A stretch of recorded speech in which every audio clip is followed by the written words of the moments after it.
तो दोस्तों टिटागरा रेल ने अपने क्वार्टर वन के नंबर क्लोज कर दिया है। तो चलिए देखते हैं क्या है क्वार्टर वन के नंबर्स के अंदर। तो डाटाबेस के लिए यहाँ पे क्रॉस में दिया गया है। तो देखिए पिछले क्वार्टर की बात करें तो पिछले क्वार्टर में कंपनी का टोटल रेवेन्यू जो कंपनी ऑपरेशन के थ्रू जनरेट थे 1052 करोड़ के आसपास, पिछले साल 910 करोड़ के आसपास, जबकि अभी देखें तो कंपनी का रेवेन्यू 903 करोड़ के आसपास आपको देखने को मिला। तो साल दर साल देखें तो साल दर साल कंपनी के रेवेन्यू के अंदर लगभग 1% के आसपास की गिरावट आपको देखने को मिल रही है। तो उसको फ्लैट ही बोलेंगे। तो साल दर साल कंपनी का रेवेन्यू ऑलमोस्ट फ्लैट है, जबकि क्वार्टर क्वार्टर जाते हैं तो क्वार्टर क्वार्टर कंपनी के रेवेन्यू के अंदर 15% के आसपास की गिरावट आपको देखने। तो क्वार्टर क्वार्टर साल दर साल कंपनी का जो रेवेन्यू है वो आपको यहाँ पे गिरता हुआ देखने को मिल रहा है। जबकि मैं आपको बता दूं कंपनी ने शो किया है मात्र 903 करोड़ के आसपास के रेवेन्यू, जबकि मार्केट का मानना था कि शेयर के अंदर अगर तेजी आ रही है और कंपनी को अच्छे अच्छे प्रोजेक्ट मिल रहे हैं तो कंपनी का रेवेन्यू के अंदर उसके ऊपर इम्पैक्ट पड़ना चाहिए।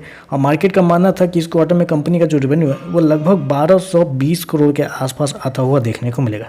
लेकिन यहाँ पे देखें तो मार्केट के उम्मीदों के विपरीत यहाँ पे कंपनी का जो रेवेन्यू है वो आपको साल दर साल क्वार्टर क्वार्टर गिरता हुआ देखने को मिल रहा है। चलिए कंपनी खर्चे क्या वो देखते हैं।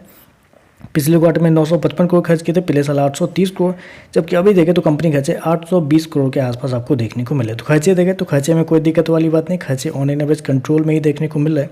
चलिए कंपनी का नेट प्रॉफिट क्या निकलता है वो देख लेते हैं।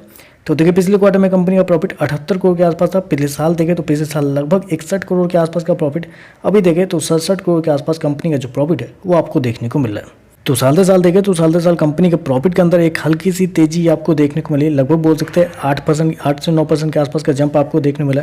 जबकि क्वार्टर क्वार्टर जाते हैं तो क्वार्टर क्वार्टर कंपनी के प्रॉफिट के अंदर 12 से 13% के आसपास की गिरावट आपको देखने को मिली। जबकि मैं आपको बता दूं कंपनी ने शो कितना किया है 67 करोड़ के आसपास का प्रॉफिट, मार्केट का अनुमान था 82 करोड़ के आसपास। तो यहाँ पर भी देखें तो मार्केट का अनुमान के आसपास भी कंपनी का प्रॉफिट आपको देखने को नहीं मिल रहा है। ईपीएस की बात कर लेते हैं तो देखिए पिछले क्वार्टर में कंपनी का ईपीएस 5.5 रुपये के आसपास था, पिछले साल 5 रुपये 17 पैसे, अभी देखें तो 5 रुपये के नीचे आपको आता हुआ देखने को मिल रहा है। ओवरऑल अगर देखा जाए तो मेरे हिसाब से ये जो नंबर है ये किसी भी एंगल से शेयर के प्राइस को जज नहीं कर पा रहा है, क्योंकि जिस प्रकार का अगर परफॉर्मेंस शेयर के अंदर आपको देखने को मिल रहा है, कंपनी को प्रोजेक्ट मिल रहे हैं, सारा कुछ मिल रहा है, तो ऐसे में अगर रेवेन्यू कैसे कम हो सकता है, ये सबसे बड़ा क्वेश्चन निकल गया था। प्रॉफिट को आप छोड़ दीजिए, प्रॉफिट क्या है कि कंपनी ने एक्सपेंस को थोड़ा ऊपर नीचे करके अपने प्रॉफिट को शो कर दिया है, तो वो देखने वाली बात नहीं है।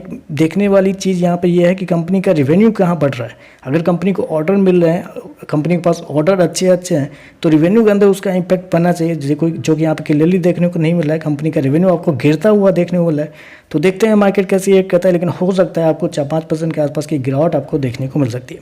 तो चलिए बस आज के लिए बस इतना ही। वीडियो पसंद आए तो लाइक कीजिएगा, साथ में साथ चैनल को सब्सक्राइब जो कीजिएगा। धन्यवाद।